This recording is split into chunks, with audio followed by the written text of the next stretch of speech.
ভূমি রেকর্ড ও জরিপ অধিদপ্তরের আজকে অনুষ্ঠিত হয়ে যাওয়া রেকর্ড কিপার পদের 100% সলিউশন নিয়ে আপনাদের সামনে হাজির হয়েছি। যারা ভূমি রেকর্ড ও জরিপ অধিদপ্তরের রেকর্ড কিপার পদে পরীক্ষা দিয়েছেন তারা অবশ্যই মিলিয়ে নিতে পারেন যে আপনাদের কতটি সঠিক উত্তর হয়েছে, এবং অবশ্যই কমেন্টে জানাবেন যে আপনাদের কয়টি সঠিক উত্তর হয়েছে।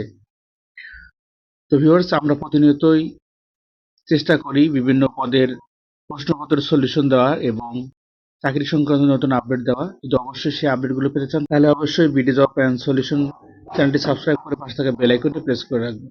তো ভিউয়ার্স, চলুন আমরা শুরু করি। রঞ্জন রঞ্জন শব্দের যুক্ত বর্ণর সঠিক রূপ কোনটি? নিয়োজ। Which is the common gender? Student common gender.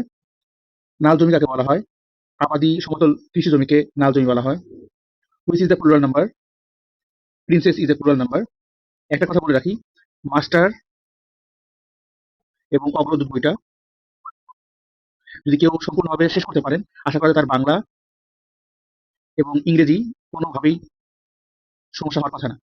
তো ভিউয়ার্স, এখানে হুবহু কমন আসছে অগ্রদূত এবং মাস্টার বইগুলো থেকে। টপ্পা কি? টপ্পা এক ধরনের গান। প্রত্যক্ষ উক্তি আগামীকাল এর পরোক্ষ উক্তি কোনটি? পরদিন। Which spelling is correct? Commission. Which is the following is a feminine gender? Beach. Hormuz প্রণালী কোন কোন সাগরকে সংযুক্ত করেছেন? পারস্য সাগর এবং ওমান সাগরকে। একটি পরীক্ষা 80% গণিত, 70% বাংলায়, 60% উভয় বিষয়ে পাশ করে উভয় বিষয়ে কতজন ফেল করেছেন? 10%। বাংলাদেশের কয়টি জেলার সাথে সুন্দরবন সংযুক্ত আছে? 5টি জেলার সাথে। সাধারণত ভূমি রেকর্ড কে প্রস্তুত করে? Zonal statement officer. 0.213 ভাগ 0.00213 সমান কত? 100। জোহরান মামদানি কোন শহরের মেয়র? নিউ ইয়র্কের mayor. Which one is used as prefix? Co. Family card কর্মসূচি বাস্তবায়নের দায়িত্ব দেন কোন মন্ত্রণালয়? সমাজ কল্যাণ মন্ত্রণালয়।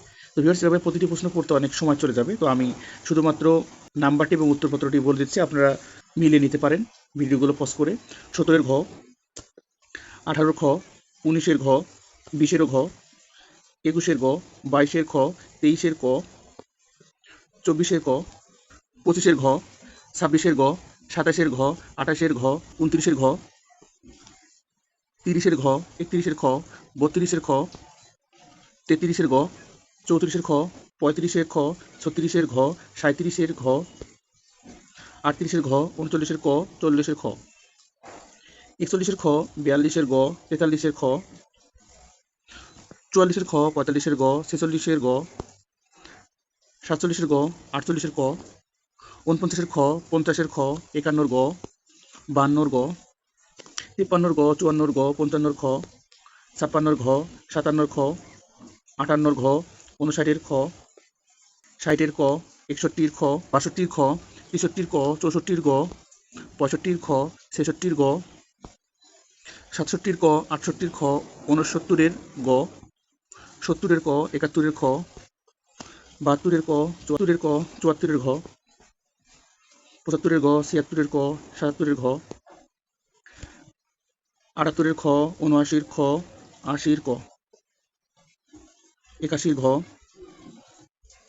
82-এর ঘ, 83-এর ক, 84-এর খ, 85-এর ক, 86-এর খ, 87-এর গ, 88-এর ক, 89-এর গ, 90-এর ঘ, 91-এর গ, 92-এর ক, 93-এর গ, 95 হবে না, এটা হবে 94। তো 94-এর ঘ, 95-এর ঘ, 96-এর ঘ, 97-এর ঘ, 98-এর গ, 99-এর ক, 100-এর গ। তো ভিউয়ার্স, এই ছিল মোট 100টি সলিউশন। তো আপনারা অবশ্যই ভিডিওটি পোস্ট করে মিলিয়ে নিতে পারেন যে আপনাদের কতটি সঠিক উত্তর হয়েছে, এবং অবশ্যই কমেন্টে জানাবেন যে আসলে আপনাদের কতটি সঠিক উত্তর হয়েছে। এবং সর্বোপরি আশা করা যায়, যদি অনেকেই কাটমার্ক নিয়ে কথা বলেন যে কাটমার্কস আসলে কত হতে পারে, তো এখানে কাটমার্কস আসলে 100-এর মধ্যে আপনাদের মোটামুটি 80 এর কাছাকাছি থাকলেই মোটামুটি আপনারা সেফ জোনে থাকবে। তো এই প্রশ্ন অনেক ইজি হয়েছে এটা বলা যাবে না, এবং অনেক হার্ড হয়েছে এটা বলা যাবে না, অ্যাভারেজ হয়েছে। সো 80-এর কাছাকাছি, এক কথা 70 থেকে 80-এর মধ্যে থাকলে আপনারা মোটামুটি প্রিলি উত্তীর্ণ করতে পারবেন আশা করা যায়। তো ভিউয়ার্স, সবাই ভালো থাকবেন, সুস্থ থাকবেন, এবং অবশ্যই আপনারা জানাবেন যে আপনাদের কয়টি সঠিক উত্তর হয়েছে। আল্লাহ হাফেজ।